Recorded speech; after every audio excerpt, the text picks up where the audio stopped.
bóng bóng này miên chùm ca tôi tùm hômประมาณ chia mà hát pi hát tới cả bay hát bóng bóng anh nghiệm một chút rồi nơi chốt mà ta bông tắc sâu láประเภท លើគោកមកគេភ័យដាននេះបានដែលឈុតនេះគឺយើងធ្វើការដំឡើងនៅក្នុងទីរួមស្រុកមួយមុតដែលអតិថិជនគឺគាត់ដំឡើងធ្វើការបូមទឹកពីទឹកអណ្ដូងគឺគាត់ជីកដីចូលទៅជម្រៅប្រហែលជា6ម៉ែត្រហើយគាត់ទម្លាក់ចូលក្នុងទយន្តអណ្ដូងរបស់គាត់ហើយគាត់ធ្វើការរុញចេញពីក្រោមឡើងមកលើដើម្បីស្រោចទៅលើចំការ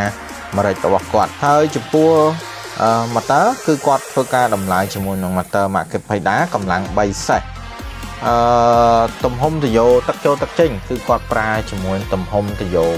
8ហើយប្រូមក75ដែលម៉ូទ័រនេះអាចធ្វើការបូមបានបរិមាណ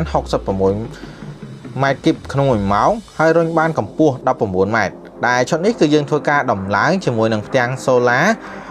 កម្លាំង600វ៉ាត់ចំនួន8សន្លឹកហើយសម្រាប់ផ្ទាំងនេះដែរជាប្រភេទផ្ទាំង Magnetic កម្លាំង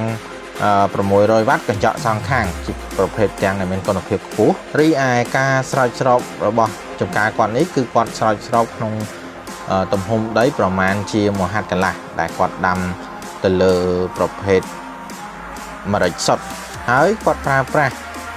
ជាប្រភេទទយោថង់ហើយគាត់ចោះដើម្បីធ្វើការស្រោចស្រពសម្រាប់ប្រភេទម៉ូទ័របូមទឹកសូឡា Market Payda យើងក៏មានការធានាបន្ថែមរយៈពេល1ឆ្នាំទៅលើគ្រឿងបន្លាស់និងរយៈពេល3ឆ្នាំទៅលើសេវាកម្មមិនថាប្រភេទម៉ូទ័របូមទឹកទម្លាក់អណ្ដូងឬដាក់លើគោកនោះទេ